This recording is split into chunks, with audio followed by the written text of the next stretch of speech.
Қайырлы күн достар, каналыма қош келдіңіздер. Бүгін сіздермен пеште піскен үйректің рецептісімен бөлісемін. Және де үйректі дәл осы маринадпен дайындап көретін болсаңыздар, жұмсақ болып шығатын болады.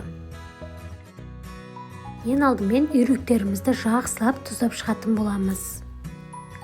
Видеода көрсетілгенде үйректерімізді жақсылап тұздаймыз қолымызбен, және де үйрекке тұз жақсы сіңу үшін маринадымызды бір күнге қалдырып қоятын боламыз. Енді үйректерге жарты шай қасық горчицадан салатын боламыз. Горчицамыз толық үйректің барлық жеріне жағылуы тиіс.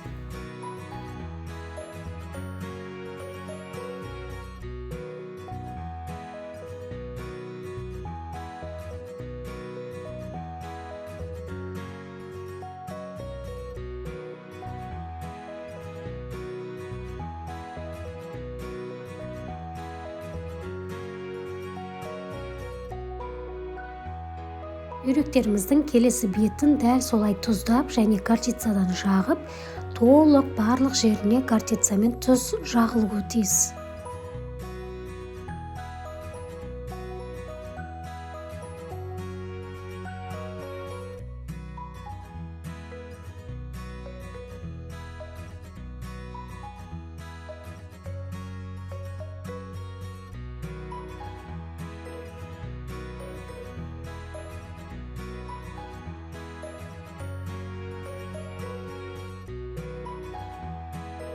Енді үйректің екі бетіне де жақсылап қара бұрыштарымызды сүйіп шығамыз. Осымен біздің маринадымыз дайын болады. Маринад толық үйрекке жақсы сіңу үшін бір түнге қалдырғандарыңыз дұрыс болады. Үйректеріміздің үстінен осылай пищевой пленкамен жауып, бір түнге холодильникке сақтаймыз. Немесе 5-6 сағатқа қалдырсаңыздар да болады. Үйректерім енді бір түн тұрды. Енді бізге осылай туралған алма қажет. Алмамыз біздің тәттілеу болғаны дұрыс. Енді алмалардың барлығын үйректердің ішіне салып шығамыз. Бұл алма үйрекке өте керемет дәм береді, және үйректеріміз сочный болып шығу осы алмаға байланысты болады.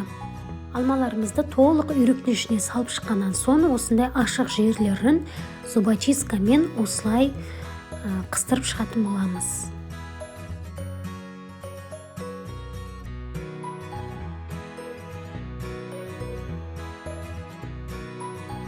Алмаларды толық үйректің ішіне салып шықтық. Ашық жерлерін барлығын зубочисткамен қыстырып шықтық.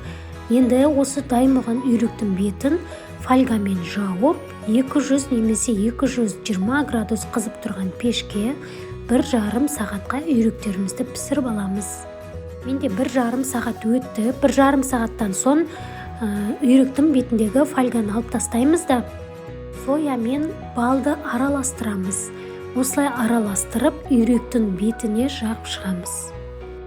Тағы да 30 минутқа салып үйректерімізді пісіріп аламыз. Біздің үйректеріміз негізі толықтай пісіп шықты. Сояны не үшін жағып жатырмыз? Үйрек қып-қызыл әдемі болып пісіп шығады. Және балы өте жылтыр әрі үйректің дәмін өте дәмді қылып шығарады. Тағы да жарты сағатқа салып пісіріп алатын боламыз.